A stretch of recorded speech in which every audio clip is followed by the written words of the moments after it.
हमने देश की आजादी पाई नहीं थी। इससे अच्छा तो गुलाम देश था हमारा उससे पहले। मतलब पहले हमें एक चीज से लड़ना था कि ये अंग्रेज है और इनके खिलाफ हमको लड़ना है, हमारे देश को लूट रहे हैं। अब तो राज अंग्रेज चला रहे हैं और सत्ताधीश हमारे उन्होंने बिठा दिए अपने।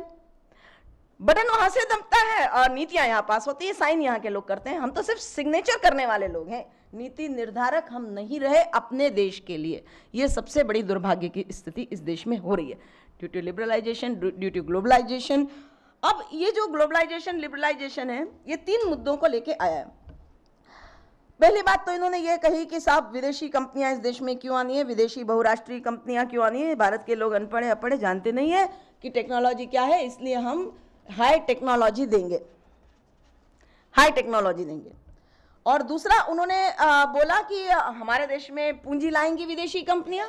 तीसरा उन्होंने बोला कि रोजगार देंगे। ये 3 मुख्य आधार थी। जब लिबरलाइजेशन की पॉलिसी या डंकल ड्राफ्ट को जब WTO में चेंज किया, वर्ल्ड ट्रेड ऑर्गेनाइजेशन में चेंज किया, डंकल ड्राफ्ट में मान्यता नहीं थी कि कोई क्लॉजेस आपके देश को सूट नहीं करता है, कोई कानून सूट नहीं करता तो आप उसको निकाल सकते हैं। लेकिन वर्ल्ड ट्रेड ऑर्गेनाइजेशन में अब ये बाध्यता है कि कानूनी रूप से आपको वो सारी चीजें माननी होंगी जो WTO के प्रोविजंस कहते हैं, और आपके देश का कोई कानून आड़े आता है तो उसको आप खत्म कर दीजिए, क्योंकि WTO का कानून आपके कानून को वायलेट कर सकता है।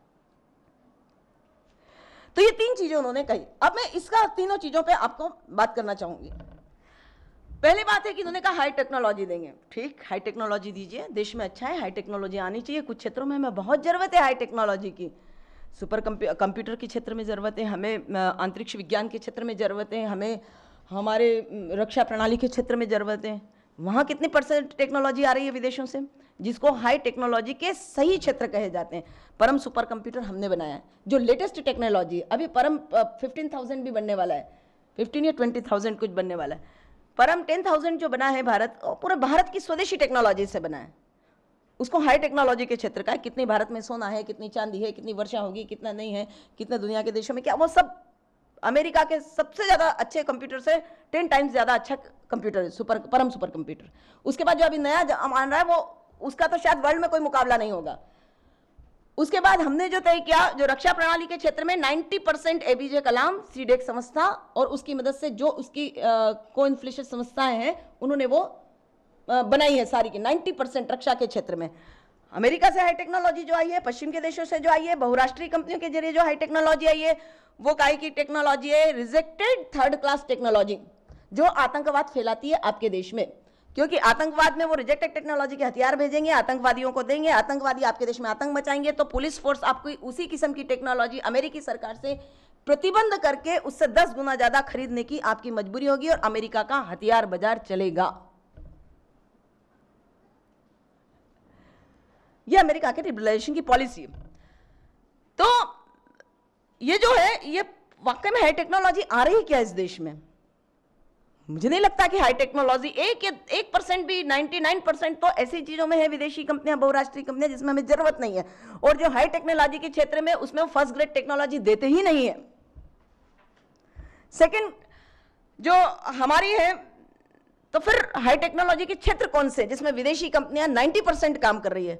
वो है आपकी आलू की चिप्स है, पापड़ है, बड़ी है, आपका पेप्सी कोला का बीकानेरी भुजिया है, वो आपकी पेप्सी कोला कोको कोला की चिप्स है, और नमक है, आटा है, और साबुन है, तेल है, मंजन है, अगरबत्ती है। ये हाई टेक्नोलॉजी के क्षेत्र है जिनमें वो दे रही है भारत में। और अब रिटेल बाजार में आ गई है। मतलब किराने की दुकान, हमारे देश में 120 लाख किराने की दुकानें हैं, उसकी जगह पे अब वो विदेशी लोग किराने की दुकानें लगाएंगे। तो ये कौन सी टेक्नोलॉजी है कि किराने की दुकान खोलने की अनुमति हम दे दें और ये सारी टेक्नोलॉजी हम अपने उद्योगों को खत्म करके लगाते हैं? तो हमारे खून का जो मित्र है, नौजवान है हिंदुस्तान के 100 करोड़ नौजवान, उनके खून का टेस्ट करवाना पड़ेगा।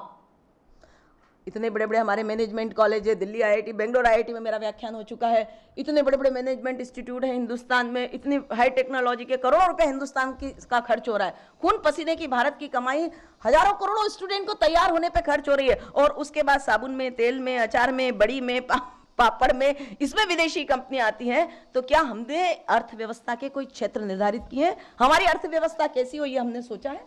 कौन से जीरो टेक्नोलॉजी के क्षेत्र होंगे, कौन से मध्यम दर्जे के क्षेत्र होंगे और कौन सी हाई टेक्नोलॉजी होंगी, किसमें विदेशी कंपनियां आ सकती है और किसमें नहीं आ सकती है।